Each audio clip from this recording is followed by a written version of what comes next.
Welcome, everybody, to the Coach Edge Show. I am super excited about today's guest. We've been friends for a number of years, remotely and in person, and I'm just so excited to share this man with you guys. Who we have with us today is Justin Halladay. He is the founder and CEO of Project Beisbol, a nonprofit that I love their mission, empowering youth in Latin America through baseball and softball. And I know there's a couple of other initiatives too that are in that mission, but there's just another cool thing about their mission that has to do with a goal. It says their goal is to have positive social change. And then I love this statement, hemispheric unity. My gosh, Justin, I love that mission statement. And before I turn it over to you, I just want to tell our audience there's three words when I think of Justin that come to my mind. One is courageous. I think he is a very courageous man. The other one is he is a very humble man. And then the third word that comes to my mind is tireless. He is all over. So right now, he has been gracious enough to join us from a hotel room in Brazil right now. And I know he's been in the U.S. and Colombia and South Florida and all over the place. So with all of that said, I am just so honored to welcome Justin Halladay to the show. Justin, welcome, my friend. Thank you, Taylor.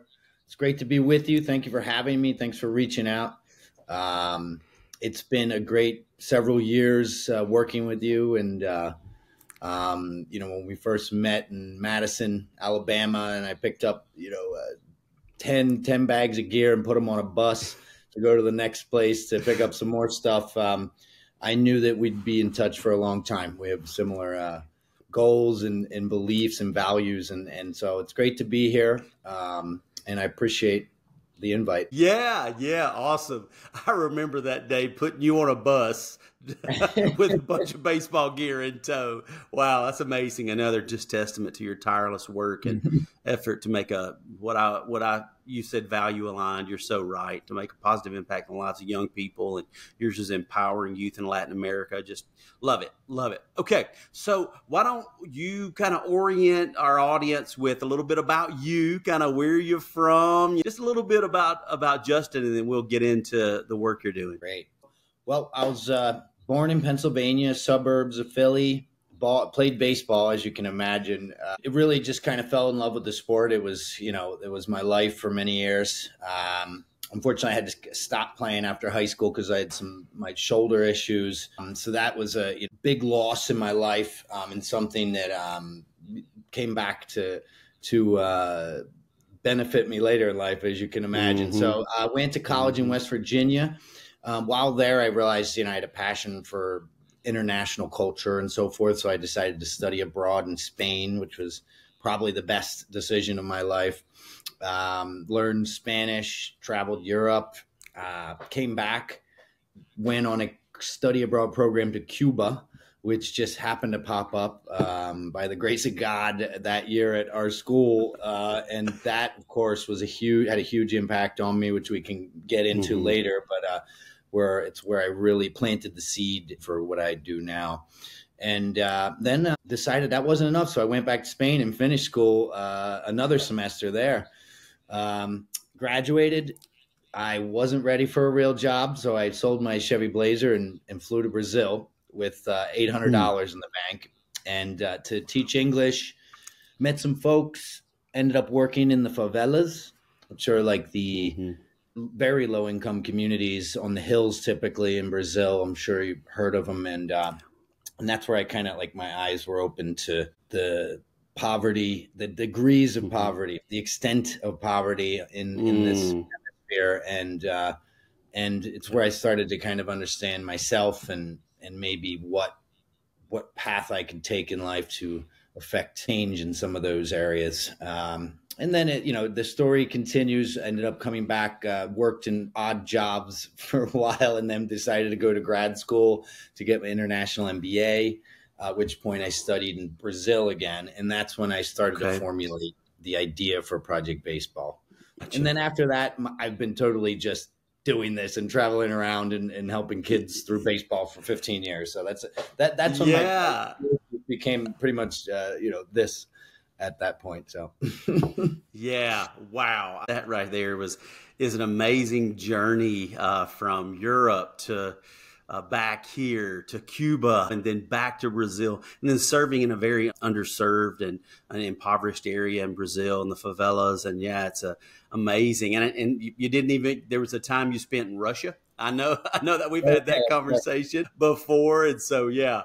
Man, that's amazing. Okay, great. Well, thanks for sharing that and giving us a little bit of a triangulation, because there's a lot of different points, a triangulation of Justin. So that's great. Now let's talk about Project Beisbol. And for our listeners, and there'll be links to all of this in the show notes. And it is Beisbol opposed to Baseball. So yeah, so jump in. You said, I think 2008 was around the time that you started Project Beisbol. So why don't you just tell us, like, who do you serve? Where are you serving? What types of programs? And I think even explain how the programmatically you've grown and then geographically you've grown. It's an amazing story. I'd love for you to share. Sure. So, we identified some areas in Latin America where we could have the greatest impact. So first of all, the mission, as you mentioned, is to empower boys and girls through baseball, softball, and education programs. Our primary function is getting equipment to these communities. That was number one when we started. So where we decided that there was the greatest need and ability for us to operate and make an impact was actually Nicaragua in 2008. Okay. The reason being, it's a country, it's their number one sport, baseball. It's also a country where the international community just typically hasn't paid a lot of attention for a number of reasons.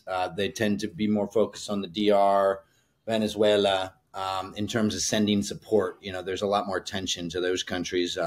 So we thought, this is a great place for us to start. We met the right people, learned how to work with the communities, and make those relationships. Also just learned the reality of the problems little by little. That's also when we started bringing high school and college volunteers down, which ended up being probably the most rewarding part of the charity to me, is that international exchange, the learning that process that we go through when we see the realities of the other parts of the world, and learn how to work in teamwork with people from totally different places. Right. So that was exciting. And we were like a really kind of just at that point, our mission was very equipment driven and community relations. And then in that educational element was starting to come in. Fast forward a couple years to 2012, we decided we wanted to explore some other areas and identify the north of Colombia as a great option too. Similar situation. That part of the country, it's actually their number one sport, although the rest, it's soccer. But not a lot of international support. So that was kind of like, there's the two defining characteristics. Went there, same situation, met great people, dedicated community leaders. It felt right. I decided, you know what, I'm just going to move to Colombia. I'm going to quit my job, sell my car, once again, selling the car, and move to Colombia. Also, this will go into the kind of the evolution, but I was getting a little burnout, coming down just 2 weeks a year, doing a full-time job on the side, and then doing the charity on the side. So I said, I need to either go all in here, or I might not be able to manage it. So that was part of the reason. Moved to Colombia, and then we just started really getting involved in the international education side. We ended up doing some exchange programs with the Department of State, bringing kids up from Colombia, and then also bringing some kids down, and started working with MLB events. That's when things kind of really evolved on the education level. And then just to kind of finish the story and the evolution, during the pandemic, we wanted to keep supporting kids, although we weren't able to operate in the community. So we started a digital, a virtual English program and a digital exchange, which was supported by the Department of State and the MLB Players Union. And that's benefited hundreds of kids in these years. And so that's kind of where, we ended up. We incorporated those other educational elements. It's a multiplier of impact when you can take the sport side and keep kids on the field, but then complement it with the educational element, which can really open the doors. And so we're really pleased with where we have gotten over these years. And now, of course, our big challenge is Brazil, where I am now. And also we got our feet wet in Mexico, which we'll see how that evolves. So that's kind of where we are. Okay. Okay. Well, I tell you, Brazil is its whole another thing. I mean, it's a huge country. I have this feeling that this Brazil is this large, untapped opportunity for impact, because I think people don't realize how large it is, how many people are there. I mean, it is a significant section of of global population in Brazil. Am I under or overrepresenting that? Yeah, I mean, I'm just going to get the exact up to date stats, but yeah, it's over. I was going to say it's over 200 million, so it's 217 million people. Wow. So that's 2/3 the size of the United States. Geographically, it's the size of the continental United States. And so it's, sometimes we forget. We're like, oh, it's just a country down there. Well, it's half of Latin America. Yes. And they don't they speak a totally different language than the rest of Latin America. It's an amazing country. It's a world power. There's no doubt about it. It's a country that's got its own identity, and it's proud of its own identity, and but however has more than half of the population is living in a underprivileged situation. So this is an area where still there's a lot of room for improvement and change and impact. Well, great. Thank you so much. I love the education and using the platform of sports, especially baseball and softball, to bring in the elements that, like you said, are really going to blossom, are really going to allow their life to thrive. I mean, talent and skill development in baseball, that's great, but it's bringing these educational and the awareness and development of them as people. And I know you have some character development programs too, leadership development. It's phenomenal. So yeah, so excited about that. So let's talk about you for just a second.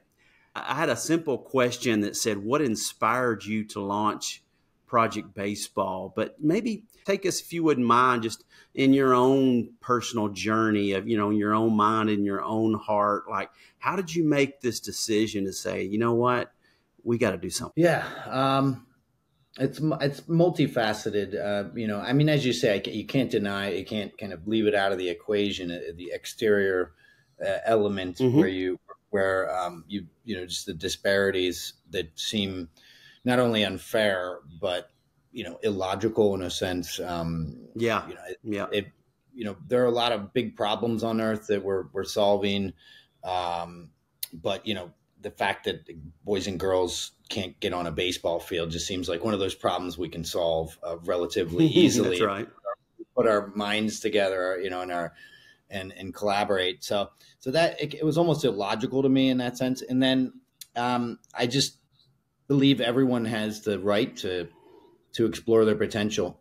And this is something that we just don't see in most of the world. 2/3 of the world, at least, where there's just such a lack of support for the youth in sports education, and where they just don't have that opportunity. So that's I think the driving factor. And when I compared it to my own life, I had all the resources I needed to to do what I wanted to do. I had, my parents were supportive. I had a great brother, brothers and sisters. So I had all the resources, but didn't fully take advantage of it to the extent I could have. And when I look back on that, the fact that I've had all these opportunities and that I had the opportunity to travel and understand the world and explore my potential, the least I could do is help others access that. And so that's what really led me down that trail. Yeah. I love what you just said too, because you said everyone should have the right to explore their potential. Right. And I think everyone in the world does have that right. But the other word you use that I caught is they don't always have the opportunity. Right. We all have, maybe I would say, a God-given right and desire to explore our potential. Right. But a lot of times we don't have the opportunity. And that's what I see Project Beisbol doing.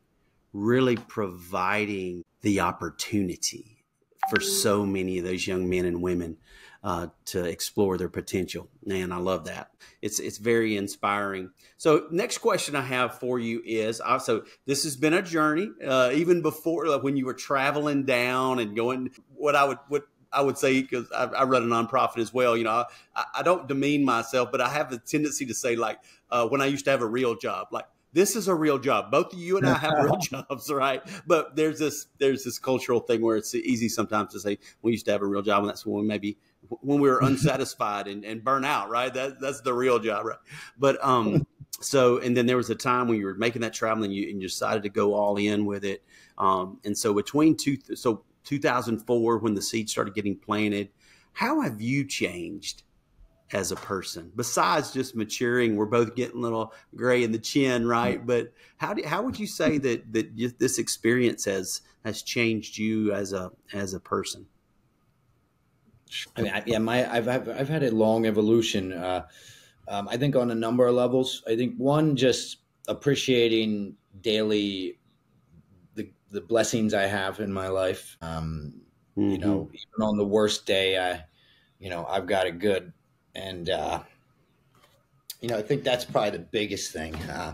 And then, the people I've met along the way, the volunteers, the community leaders that have inspired me. They work with, the community leaders working with nothing, with very limited resources as volunteers, most of them, to keep these kids on the field, and just their perseverance and dedication is inspired me and hopefully made me, a better leader. And then a lot of volunteers have helped me realize maybe some of my management skills that weren't the best. They've helped me along the way. They're very patient with me and most of them, and helped me come into my own in terms of how to manage the org and lead in general. So I think those would be the biggest ways it's changed me. Yeah. I can so appreciate that, from starting my own, just like you did, and just having a passion for something and want to make a difference. And then it starts to grow as an organization. It's beyond this. It turns from a passion to an organization, right? With other people.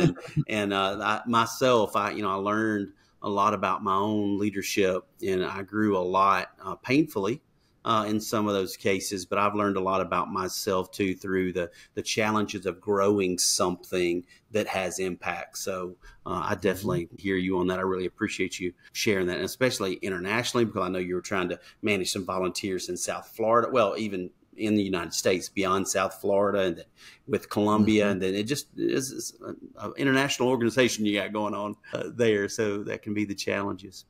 Let's just talk about challenges.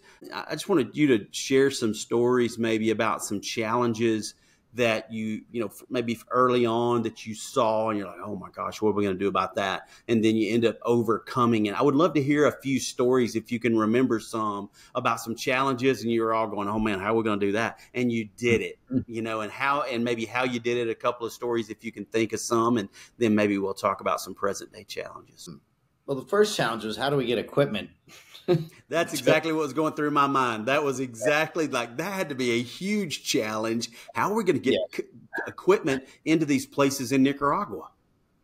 Sure. Yeah. So that was the first challenge. Probably first was getting the equipment, like actually obtaining it, which that fell into place. Once people heard about it, they started wanting to donate. And so we were taking it by hand. I remember going to the American Airlines corporate office in Miami, and somehow, with a stroke of luck, we got to the director of operations, and he approved 16 bags. Two of us were able to take 16 bags one trip. Which was wow. Okay. Which was a total miracle, which never repeated again. I went back the next year. This guy didn't exist. It was just a one-off, And, no mas. Yeah. So that was great. And so that was one of our first big missions in probably 2009. And then, we realized we needed to find solutions. And while we were looking for those solutions, I met a guy at a restaurant randomly, listening to music, that happened to work for DHL Express. And was interested in moving our stuff for free. So we were connected. He didn't tell me who he worked for. He said, I'll be in touch, kind of thing. And I know a so, guy. yeah, I know a guy. So, yeah, I mean, a month later, I get an email and he says he has 2 tons of equipment pre-approved for overnight shipping.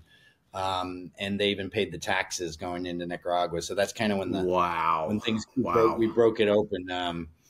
So logistics has always been a challenge. Unfortunately, the countries of Latin America, despite the fact that there are donations for poor kids, they like to tax it, and it's real tough to kind of meet those very specific requirements that they have to not pay taxes on it. So, and that's including Colombia and Brazil. So that will always be a challenge, but we find a way, and we're usually loaded up with 3 or 4 bags wherever we're going on the plane to keep it moving. So that's, that would be number one. And I think, I think some of the other challenges is just trying to balance having a full-time job and starting an organization. So that was difficult. And like I said, I was burning out. And so I had to make tough decisions. And the decision was I need to be closer to the communities. I need to be hands-on with the work all year round. And that'll give me enough energy to get through this. So one challenge that comes to my mind, it may not even been a challenge, but I'd love to ask you about this. I mean, you do speak Spanish, so that helps a lot, but you're a gringo from outside of Philadelphia that's moved down to Colombia and now trying to convince these neighborhoods and these kids and these parents, to organize these. How did you build trust? How did they start coming and wanting to be a part of what you were trying to do? A lot of times these folks embrace us because we offer support. So the trust comes with our goodwill off the bat. Many times they're already organized and they have programs organized, but they're lacking the resources. That being said, it takes time in some of these communities. Typically, I've noticed the trend of lower income the community or the fewer the resources, typically lower the trust level off the bat. I can see that. Yeah. And I think it's a number of factors, and I'll speculate, but I think it's reasonable to say that part of it is their lack of access or exposure to foreigners in general, like, just other cultures, because they're typically in those communities are very isolated. They don't get outside of their communities. They don't even get, if they're in a small rural area, half an hour outside of a medium-sized city, sometimes they've never even been to that city that's a half an hour away their whole life, kind of thing. So more or less, obviously, abroad or to the capital. So I think those factors are there. And then, of course, you have the kind of mistrust of the system, because to them, we could be the government, we could be, we could want something. We could be looking for something out of this, like, right? Whether it's their local resources or to take advantage of their labor at a low cost, but we're not. And they over time, when we come back and we're still just giving and we're sitting down with them and having lunch and talking and playing baseball with the kids, and we still ain't asking for anything, usually the second or third time that trust level starts to increase. But then no matter how limited the resources, once you pass that barrier, it's forever. And then you have the lifelong relationship, which we've seen with a lot of these kids that have become volunteers for our organization. Yeah, I love that. I love that. I think one of the things that I just heard you say that I hope listeners and viewers hear as well, that Justin said they go in there and they serve. They serve. They unconditionally serve. And then they come back and they keep serving and they don't ask for anything in return. They just serve. And I think that is, if you're looking for some tips and tricks on how to build trust, start with serving. And you guys do that phenomenally.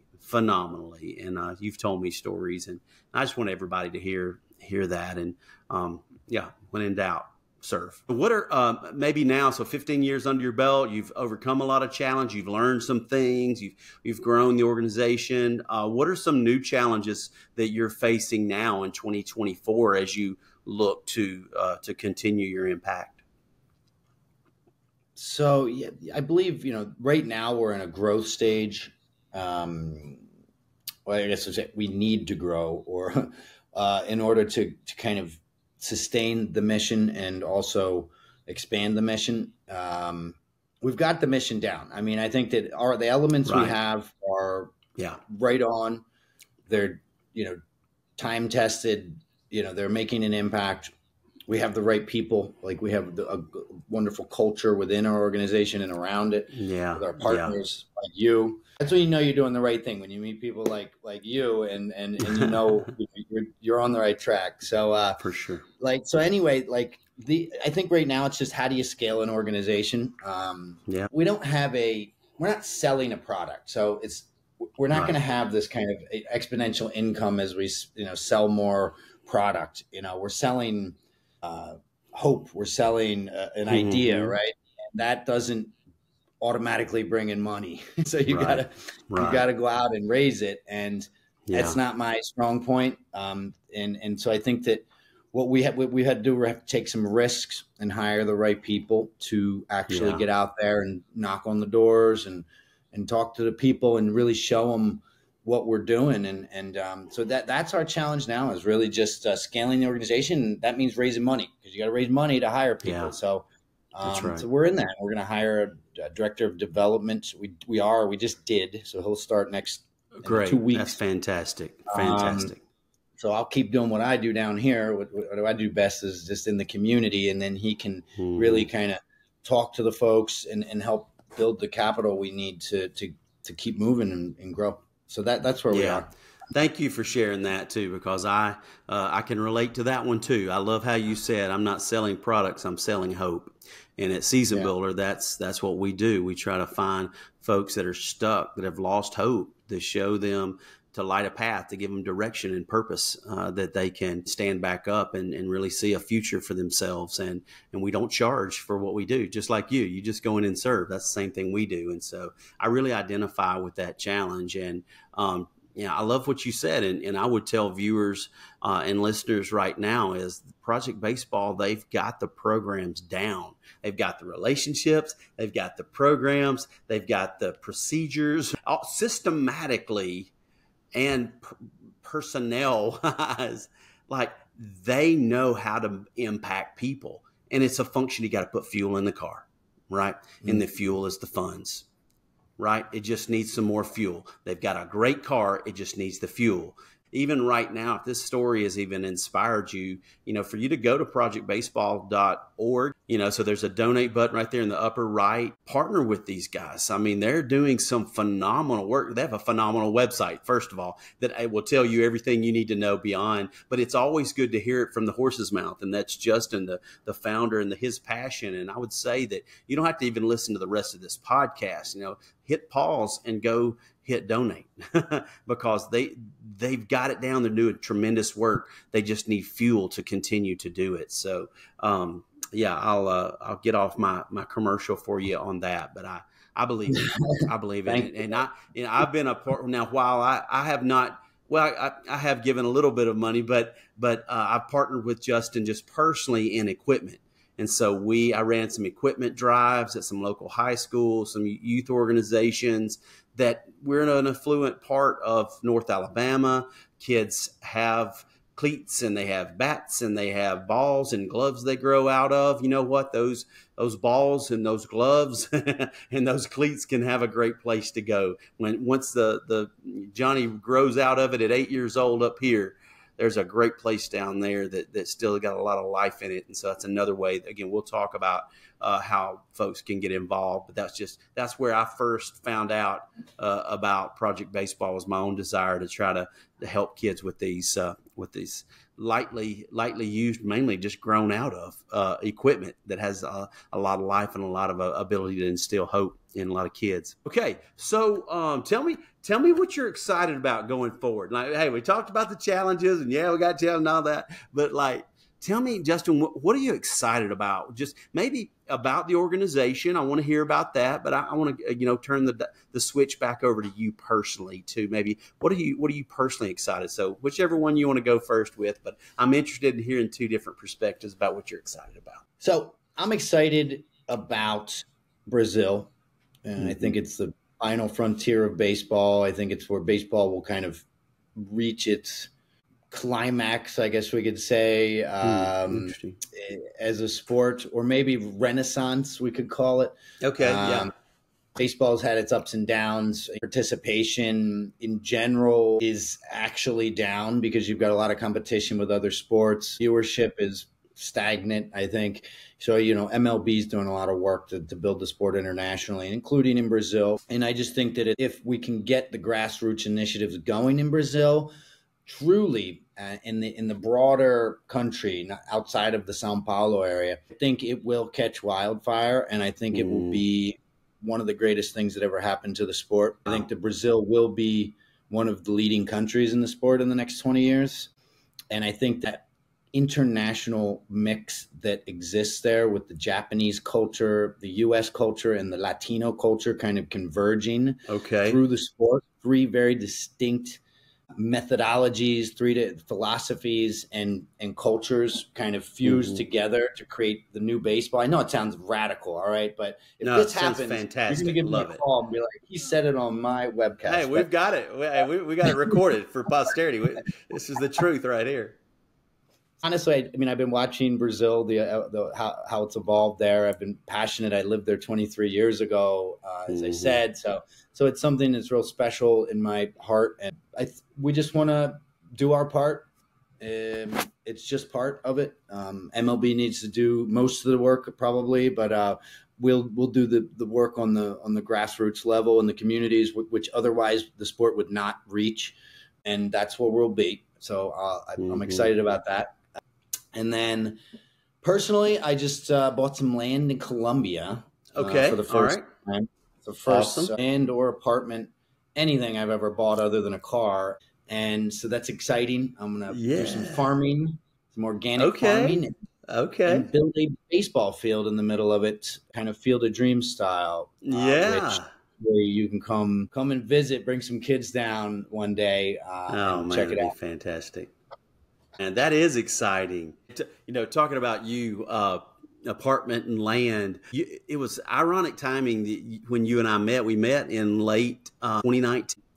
And I was starting these drives to collect this equipment, and we're getting excited, trying to figure out, okay, when we get it, we're going to ship it down there. And I was collecting it in a big container, and COVID came, and it was there. But, man, that was an interesting situation with you. And I know Colombia was very strict about movement and about things. And I'm sure I know it was a challenging time for you. You moved outside of the city and kind of got your feet wet with farming and trying to figure out your own way for a couple of months, didn't you?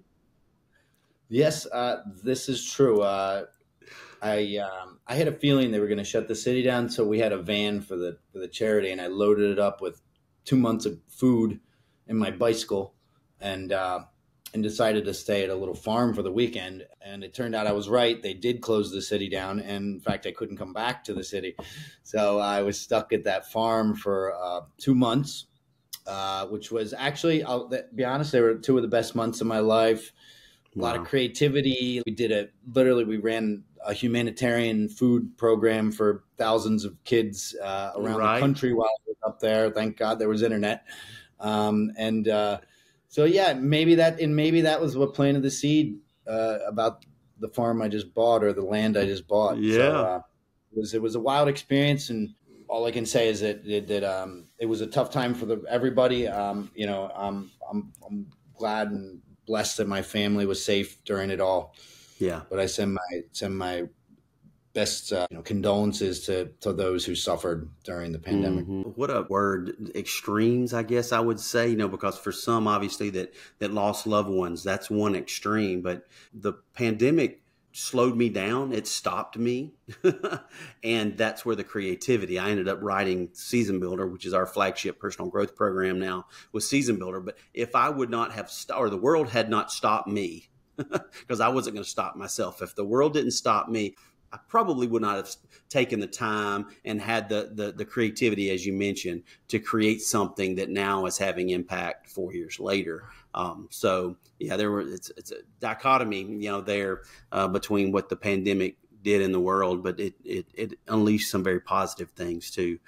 Your Project Beisbol and Season Builder being two of them that were positively impacted, I would say. Okay, we're about wrapping up our time. I thank you so much. I know it's 2 hours ahead right now, and you've had a full day, I'm sure, and I really appreciate you taking the time to share about this. But here is a question I think you could really help a lot of people with.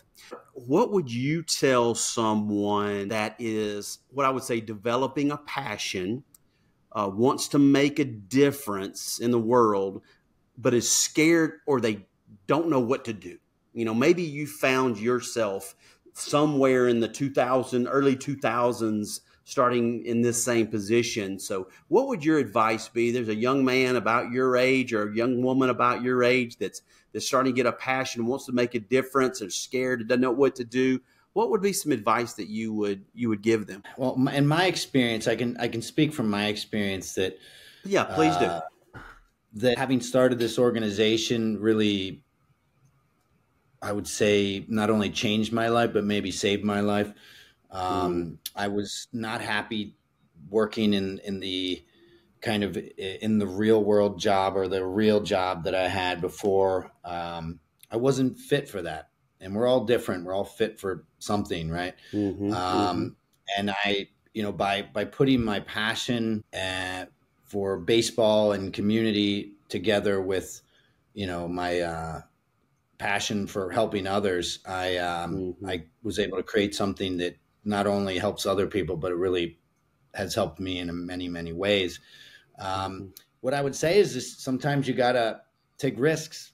You gotta give it a shot. You're never gonna know if it's gonna work until you give it a try. Your family and your friends are there to help you. If you're gonna go down the road of your passion, and especially the path of service, people will help you. You'll find the right people, and they'll be supportive of it. So I would just say that you gotta kind of jump off the deep end, or whatever they say sometimes, and give it a shot. Gotta take the leap. Take the leap. You gotta sell the blazer. Sell the blazer. That'll be that. We'll use that as our motto. Sell the blazer, right? I've had to sell a blazer. Mine was a sell a boat.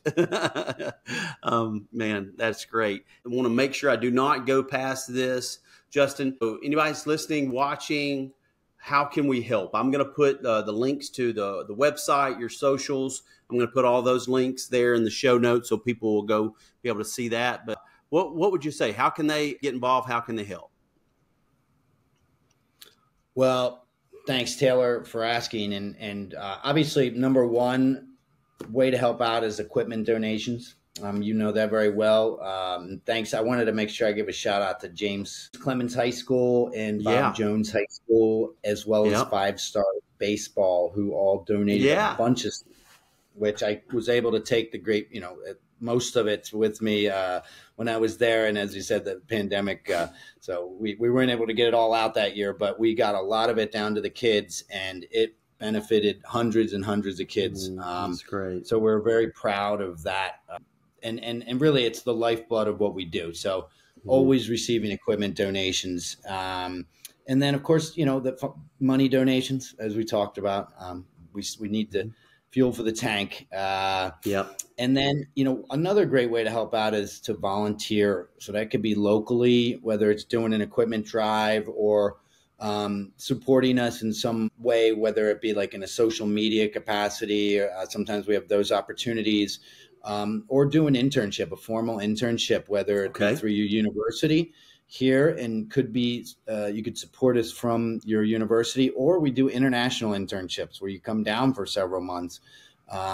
We have done that a number of times, and it's a great way to see the world, learn another language, learn culture, and change lives. And Yeah. it's really the best way to get involved. And we have opportunities in Colombia and Brazil Okay. immediately. And they can find all of the information on those internships on your website at projectbaseball.org. Absolutely. Okay. Okay. Hey, just one little detail, maybe because that's how I got involved, but explain how someone could do an equipment drive. Kind of explain what that is, the equipment that you really are looking for, maybe some that you aren't looking for as much. So maybe give me just a little bit of some specifics about how someone could do an equipment drive and ultimately get that equipment down to you. Sure. So we do. We have a flyer we can support with, kind of customize it for your drive. But basically, you want to identify the teams in your area or the leagues that would be interested in working with you. That's kind of the best way to go about it. In your case, you spoke to the high school teams and a youth organization that was, willing to work with you and have them help participate in that effort, right? Get their support. That way you don't have to do all the legwork, right? And so that's the best way to do it. Or, and you can always go to a tournament, put out a table, but honestly, it's just kind of working with those coaches, and then they kind of help get stuff together. It's a great way to do it. And then I would say from there, we need to get it to Florida. So it's usually good to raise some funds to get those boxes to Florida. If I happen to be driving by Alabama, I'll pick them up. Or wherever. Hey, we're global on this podcast, so they could be coming from everywhere. So yeah, our operations hub is in South Florida. From there, we take it over. We can get it down to Colombia and Brazil. So, which is really the big cost and the big effort. Just so any support getting that equipment to Florida is super helpful. Yeah. And, we get it down as soon as we can. And I mean, everything goes to good use. So to answer your question about what kind of equipment's the best, gloves. Gloves. I would say. And those are number one. Balls, shoes new. Bats are very useful. Pitcher's gear in good condition. Cleats, believe it or not, as long as they're in good condition. All of it in obviously gently used condition. Gently used, yeah. Yeah, I mean, honestly, a glove, gently is a very ambiguous term, but right. If you can catch a ball with it, then send the glove. That's right. Yeah. So yeah, and then we really accept everything. What we try to avoid accepting is kind of random uniforms. One of each, or two or three of one type of shirt, jersey. Uniform. Just because that it's tough to really build a team that way. So, but pants, used pants, new pants, and full jerseys, full team jerseys are also accepted, as well as helmets. Pretty much everything. Try not, no random clothes and shoes. Probably not the best. Keep it baseball related. Yeah, that's great. Well, one other thing, so that should give you, and just in my experience, especially high schoolers, they've been playing since they've been 5 years old. Mom and dad has kept all of that in some wagon or trunk or pile in the garage that they're ready to get rid of, that's been sitting there for 2 years. They have the equipment across the United States. There are kids that have great equipment that could go to great use in their garages. So I encourage anyone to, if you want to make a difference, maybe you're not a great speaker, or, you can't raise money, or you can't do all these things.